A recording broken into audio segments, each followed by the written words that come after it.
لە ساڵیادی کیمیابارانکردنی هەڵەبجە لە بەریتانیا چەند چالاکیەکی هونەری بەڕێوە دەچێت. چالاکیەکان بە دەست پێشخەری ڕێکخراوی ڕۆشنبیرانی کورد ئەنجام دەدرێت. لە ڕێوڕسمەکەدا پەردا لەسەر پەیکەری عومەری خاوەر لا دەدرێت. پەیکەری عومەری خاوەر لەلایەن هونەرمەندی پەیکەرتاش بەرزان شازەوە دروست کراوە.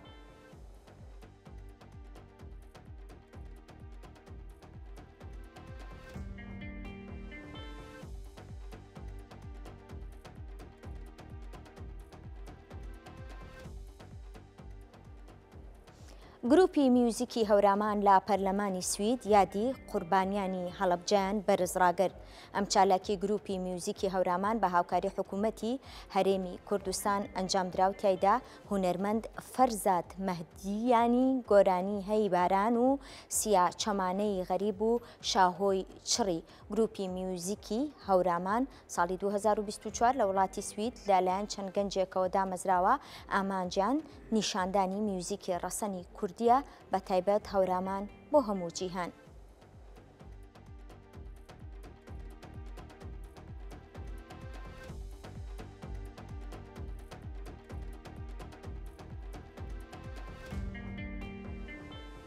هونەرمەند فەرزانمان لەگەڵە و گفتوگۆی زیاتر دەکەین. فەرزان سڵاو لێبێ. سڵاو سەرچاوەکانم خاتون گیان. زۆر سپاس دەکەم. خۆشەویستی من قۆڵ بفەرمون. سڵام هەیە بۆ هەموو بینەر و بیسەر. زۆر سپاس لە هەموو کوردستانیان لە سەراسەی دنیا. فەرزاد، بیرۆکەی ئەنجامدانی ئەم چالاکیە هونەریە لە ناو پەرلەمانی سویددا چۆن لاتان دروست بوو؟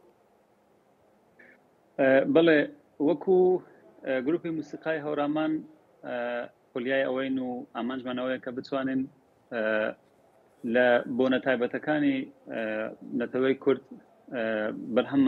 بەرهەم پێشکەش بکەین. یەکێک لەم بۆنە تایبەتانە کە قەت ناتوانین لەبیری بکەین هەڵەبجەیە. لەگەڵ نوێنەری حکوومەتی هەرێمی کوردستان لێرە کۆبوونەوەیەکمان بوو هەنێک ئێمە تیپس و پۆشلاگ و بەنامان پێدا بۆ ئەوەی کە بتوانین لەو یادە بەشدار بین و بتوانین وێرانی کوردی پێشکەش بکەین و شینی کورد بگەڕین بە حکمی ئەوە کە موزیکی هەورامان موزیکێکی ڕەسەنە و لە مێژووە وا هینی کردووە نوانیەتی کە لەوان نەیتایە و ئەتوانێت بۆ ئازارەکان و بۆ شادی بۆ هەموو بڵێن تایبەتمەندیەک بەکاربێنرێت.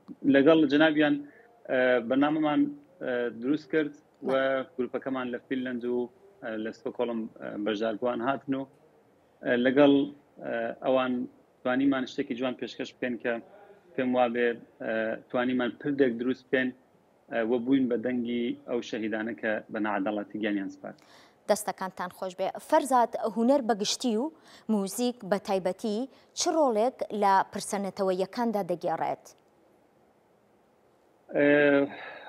ئێمە وەکو ملەتی کورد نیامەتی زۆرمان بەسەر هاتووە.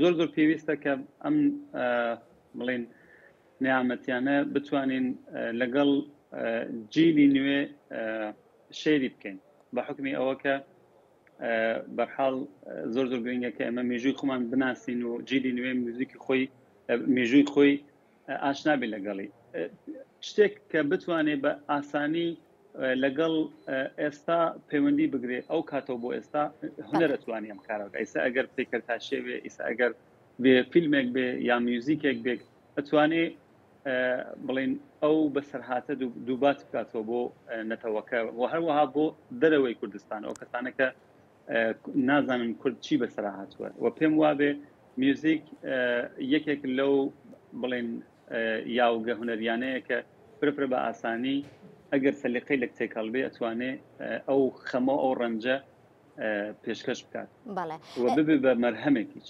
بەڵێ، پێشوازیکردنی پەرلەمانی سوید کە نوێنەرایەتی گەلی سوید دەکات لەم هەنگاوەی ئێوە چۆن هەڵدەسەنگێنێت؟ وەڵاهی وڵاتێکی دیموکراتی وەکو سوید هەمیشە باوشێکی گەلێ بۆ کورد کردووەوە. لە هەرچەند من مۆدایەکی کەمە لە سویدم تقریبان 3-4 ساڵێکە، بەڵام کەوا گوێم لێ بێ هەمیشە بۆنە تایبەتەکانی ملەتی کورد لای گرنگ بووە و لە وڵاتانە بووە کە بەڕاستی یانێ توانیویەتی پیشان بدا کە و سلماندویەتی کە باوشێکی گەرمە کاتەوە بۆ ئەو نەتەوەیانە کە زڵمیان لێکراوە و باوشێکی گەرمیش بەرەو پیری ئێمە هاتن تایبەت کاتێک ئێمە گۆرانی سیاچەمانەمان لێرە چڕی دوای بڵین کۆنسرتەکە ئێمە دوای بۆنەکە هاتن بە کۆماڵ دەستخۆشیان کردین بە کۆمەڵ هاتن وتیان واو ئەوەش گورانی وایشتان هەیە دیار بوو کە هێشتا میوزیکی ئێمە لای ئەوان نامۆ بوو و حقیقت ئەو فیدبەکە زۆر زۆر باش بوو ئێمە کە ئاوا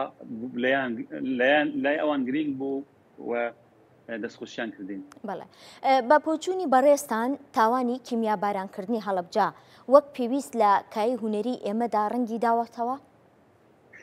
من پێم وابێ لە لای خۆمانەوە یعنی ئێستا تاک بە تاکی کورد لەوانەیە بڵێن ئاشنا بێت بەڵام وەکو ئەوەی کە ئێمە ئازارەکانمان هێشتا نیوەی دنیا پی نازانێ یعنی هێشتا بۆ نمونە من کاتێک کە پشنێکم نووسی بوو 5,000 کورد لە یەک چرکە گیانێ لە دەزا زۆربەی خەڵک هاتوونیان وت شتی وا چۆن بوو یعنی هێشتا ئاشنا نەبوون بۆ ئەوەی کە بەداخەوە ئێمە مێدیاکانی ئێمە ئەو نەق بەقوەتین لە دنیا کە بتوانێ بڵێ ئەم نەتەوە زڵمی لێکراوە و دییان بەوا بنن کە ئەمە تاوان بووە یعنی هێشتا بە تاوان ئەمە لەلایەن خەڵکەوە لە ئوروپا وەکو هیرۆشیما و ناکازاکی نەناسراوە و ئەوە هەرچەند بەڕاستی ناخۆشە تۆ شین بگێڕیت و بڵێ ئەوەم بەسەرا هاتووە بەڵام چی بکەین یعنی حەقی ئەو ملەتە چۆن ئەبێ ئێمە لەبیر بکەین یعنی چۆن ئەبێ قبول بکەین کە 5,000 کەس گیانیان لەدەستدا لە یەک چرکە بەڵام هیچ بەرپرسێک یا هیچ حکوومەتێک نەهات وەڵام دەرەوەی ئەو هەموو ئازارە قورسە بکە ئێستا ئێمە شتێکەڵی بوون یعنی نەسڵ بە نەسڵ ئێمە جەرگمانە سووتێ کاتێک ڕسمەکانە بینی کاتێک ئەو بڵێن بەسەرهاتەمان بۆ گەڕنەوە پێویستەکە بە هەمووی لایەنێک بە فیلم پێویستەکە بە بڵێن بە تیاتر بە میوزیک بتوانین بە زمانەکانی تر بە هەموو جیهان بێڵین کە ئەمە وەکوونەتەوەی کورد ئەمەمان بەسەرستانراوە. کەواتە چی بکرێت بۆ گەاندنی دەنگی کورد بە جیهان لە ڕێگەی هونەرەوە؟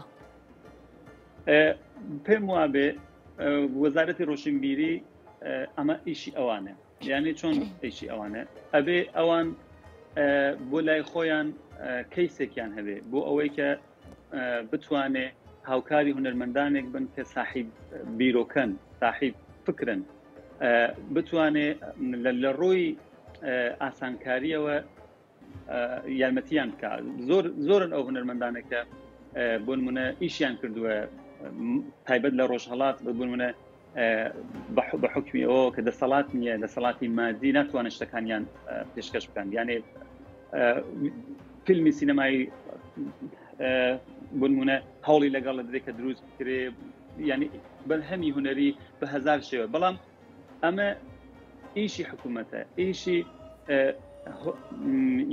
بڵین هاوکاری حکوومەتی هەرێمی کوردستان وەکو وەزارەتی ڕۆشنبیری لەگەڵ هونەرمەندان کە بێن ساڵانە ئیدە پێشکەش ئەوان بکرێ و ئەوان ئیدە وەرببێ لیژنێک هەبێ بڵێ ئۆکەی بۆ نمونە بۆ ئەنفال چی بتوانین بنمونە کی چه بیرۆکێکی هەیە بیرۆکەکەتان وەرەگرین یارمەتیتانەکەن کاراسانیتانەکەن یعنی ئەمە زۆر زۆر گرنگە کە هیوادارم ئەوە جێبەجێ بکرێت.